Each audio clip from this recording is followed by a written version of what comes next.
Hey guys, and welcome back to my channel.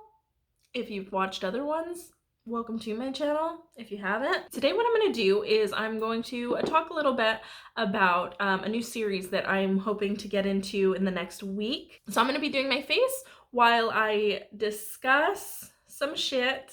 I've already primed my face, and so I'm going to get into foundation as I talk. So it's just like a get ready with me. And I haven't really felt well the last few days, so I just kind of wanted to do my makeup and maybe get out of this funk and feel a little better.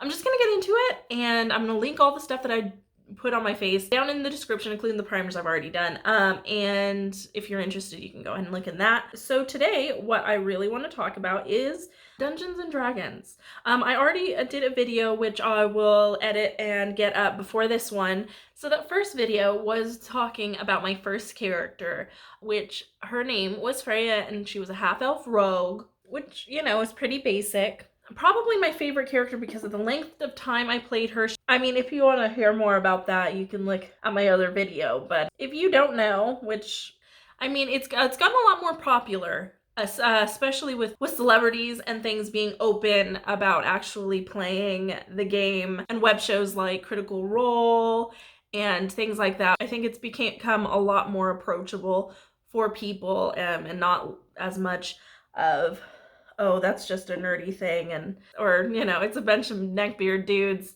hanging around in their mom's basement with Cheeto fingers and playing dress up. You know what I mean? But, you know, not that there's anything wrong with that. So I think for people who are uninformed, especially if you know of or you've heard of the, you know, back in the 80s, the Satanic Panic, when it was just getting popular, and there was a lot of things going on, that there was a big fear of devil worship and things that were attributed to like rock music and you know, and Dungeons and Dragons, it's demonic. But I mean, once you actually know what it is, it's a bunch of people just being weird together, and it's great. A funny way to actually see this is there's this movie that's roughly based on a story from a book that was roughly based on an article. There's this movie with young Tom Hanks called Mazes and Monsters. That's Dungeons and Dragons, Mazes and Monsters, let's be real. But it's very, very, very based on that. And it's based on the book where Tom plays this character. He's new to this school, joins these people playing Mazes and Monsters, and they end up going, hey, do you know what'd be fun? There's these old caves, and I'm going to set it up, and you're going to play live action, like a LARP, live action role play. You're going to play the Mazes and Monsters in real life as your characters, which who wouldn't want to do that? So cool. So he like sets up all this stuff, and then that just leads into Tom Hanks starting to have this delusion that he's really his character, and he goes missing, and so they try, the rest of his group tries to go find him. But then there's also like the police coming in, and there's definitely like, oh, what's this satanic stuff and this devil worship, you know, they see like all his drawings and stuff. And I think there was a lot of that, especially with the imagery. Certain people who don't understand, who are very religious, can see some of the imagery and go, yeah, this is telling our kids to worship demons and false idols and things like that. But it's just a game. But so yeah, there was this negative feeling about it, and you know, of course there's always the, oh, the nerds play that game, which was how I kind of felt about it before I played it. I really liked fantasy things, and I wasn't deep into fantasy, but I do like Lord of the Rings and things like that, and Harry Potter I grew up on, and I'm still a Harry Potter fan. It did, even when I first heard it, I kind of but once I got into it, it's this whole other thing. And if you have a creative mind, it's fun to just get into this other persona, really. And that doesn't mean that you have to sit there and do all the voices and things and act everything out. If you're there to just, you know, wait till combat and, you know, kill goblins and orcs and things, and, you know, save the princess or whatever your storyline is, that's cool too. I don't think that there's any wrong way to play. Let me see. There's a way I want to say this. There is no right way to play.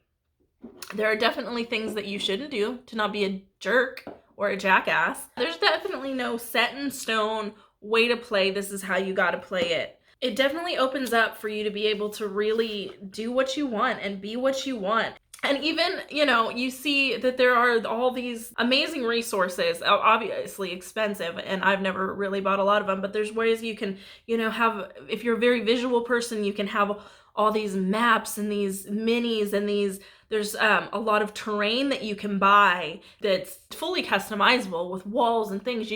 You can make whole dungeons and whole castles, everything that the players can explore. You can just have a mat where you just draw out the lines. One of my favorite routes, which is Theater of the Mind, and that is more descriptive, and it's, I think for everyone, it's pretty much the same thing, but you have your own idea of what's going on. And I think it helps everything flow better. As a person who has ran games before, I feel like being able to just describe things to people and then have them interact with what you're telling them and not having to stop and set stuff up. That's my favorite way to play, because it flows more, and you don't have to take these breaks where you kind of get out of character, or you get out of your mindset of how you were feeling or what you were doing, you know, and that's perfectly okay. And taking the time and writing out, drawing out all your maps, that's perfectly okay. And that's one of the beauties of it. Going back to its rise in popularity, I know I went off on a tangent there. There's definitely, like I said, these shows that you can watch, like Critical Role is a great show. It's definitely done a lot for the hobby and gotten a lot of people, including my significant other, into it. You know, he at first didn't want to play, but then I was watching Critical Role, the first campaign, and he was like, okay, that looks fun actually, I'm gonna play that. But he was worried about the role play aspect of it, because if you have watched the show, these are professional voice actors playing this game. And so obviously they can go off the cuff and stay in character and do the voices. And the same goes with the DM, who is Matt Mercer. He's got this full-fledged out thing, which is quite, you know, which is entertaining. And it's, like I said, it's making it more accessible, making it fun and something to watch, and people want to play these games. I do, however, feel that there is a downside to that, which is especially new players coming into it feel like, okay, well, my DM should be like that. Why aren't they doing voices for everything and having all these epic storylines? And then, so that can be, you know, a detriment, because people go into the game wanting a certain gameplay and a certain style from their dungeon master. God, it sounds so, you know, here's the thing about it, is it sounds so dirty. They expect, okay, you know, they'll quit a game because this DM isn't 100% all up on the lore that I know. And, you know, they expect all these things from the DM because they expect you to be like Matt Mercer, which no one has the kind of time that he's already put into his campaign, and he knows all this stuff, and he's been doing it for years, and it's his job to do all these voices and do all this acting, and along with the player. If you're gonna go in expecting Matt Mercer, maybe you should be like that's a whole rant. That's not a thing, which you shouldn't expect that. Every group is going to be different, and every group is going to want to focus on different things. And if you have a group that doesn't do any voices and isn't really into the role playing and getting into character, but what they want to do is they want to go and fight baddies and get loot, that's okay. If that's what everyone wants to do, if that's fun for everybody, then that's 100% exactly how you should play. If, you know, people want to talk through things and not just hack and slash, and they really want to get into the storytelling and everything, then that is great. It's definitely all about finding the right group, finding people that are like you and want to play like you. Now, say you don't like to do the role play, but you like watching it happen, right? And let's get this out of the way. If you like to explore your character and talk about your character, you don't have to do a voice, and you don't have to speak in their voice. You can do things like, oh, I do this, or my character does this. They say this. You know, you don't have to. If you do whatever feels comfortable for you, and then grow from there. Don't let anyone say, oh, you're doing it wrong, because you're not saying it like they want you to. And again, it's, if you like watching people do that, but you're more of a hack and slash type of person, that's cool. It's good to have that balance of people in your group that like to do those things, because as long as you are respectful of the other person, while they play their part, while they do what's fun for them. Don't rush them through what they want to do, because it's not the, you know, if you want to just kill things all the time, don't, if somebody wants to talk something through or get through this one situation and talk to the villager, then don't, you know. Gosh. This turned into more of a rant than I wanted to, you know? No, but okay, let's get back on track. As a character, it's fun to explore these worlds, and unlike video games like this, and not just Dungeons and Dragons, but all like tabletop role-playing games, there's, you know, there's so many. There's Pathfinder, there's a Middle-earth one. If you're more into Lord of the Rings, there's one specifically with mechanics for that. If you're into more futuristic things or space, there's Starfinder. If that's what you're into, then there's all these different ways that you can play. I feel like if anyone was willing to give it a try, there'd be something that you could find. If you don't want to do magic, there are classes that are no magic at all. There's a fighter where you're just really good at fighting. There's rogues. There's no magic involved. You're just really stealthy and really sneaky, or an assassin, or a master thief, or like a pirate. You can play a freaking pirate, a swashbuckler. Come on. And a Dungeons and Dragons world doesn't have to be just what's in the books. You don't need all of the Dungeons and Dragons books. I mean, there's online resources you can use to play the game. You don't need to buy all those books. You can come up with stuff. There's free modules that you can play. There's free ways to build characters. It's entirely up to you. There's so many different ways to build one.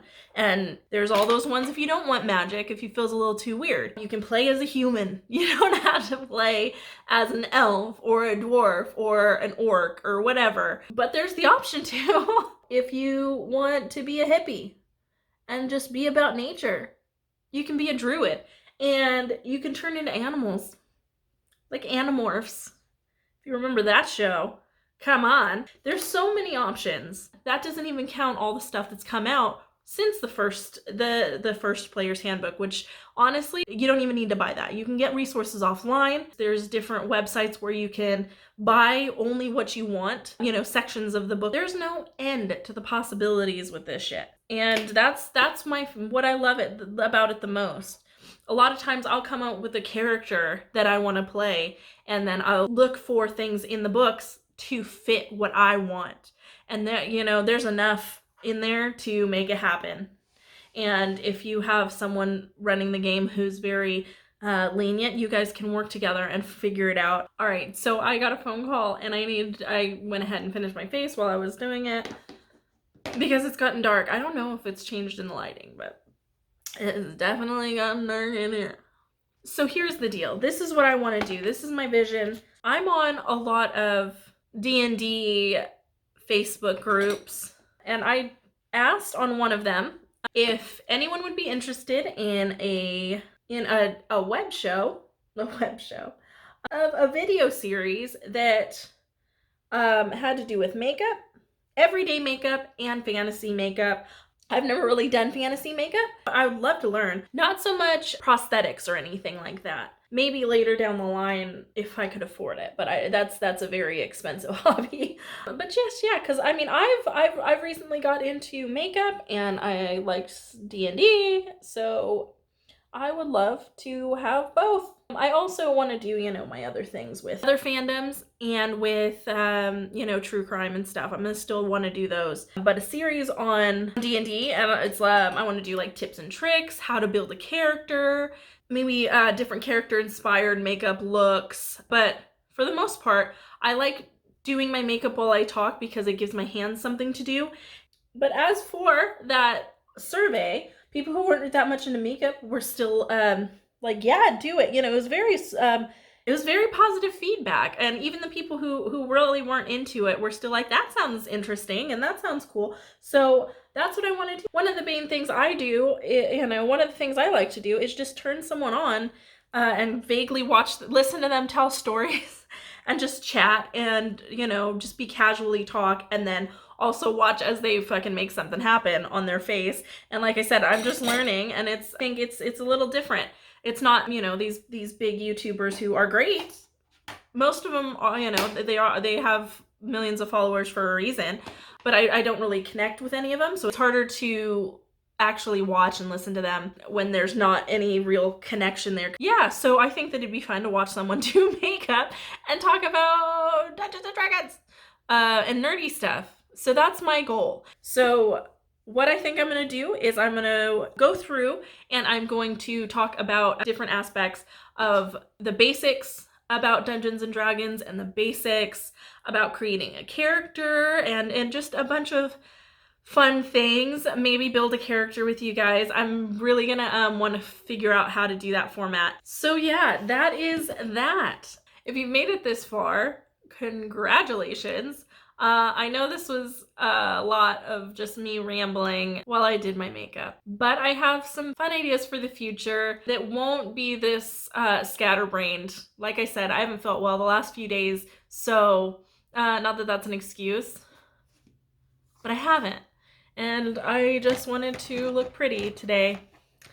So here we are. Thank you for watching. Subscribe if you want to keep an eye out for more D&D content, more true crime content, more nerdy content with a makeup-y twist.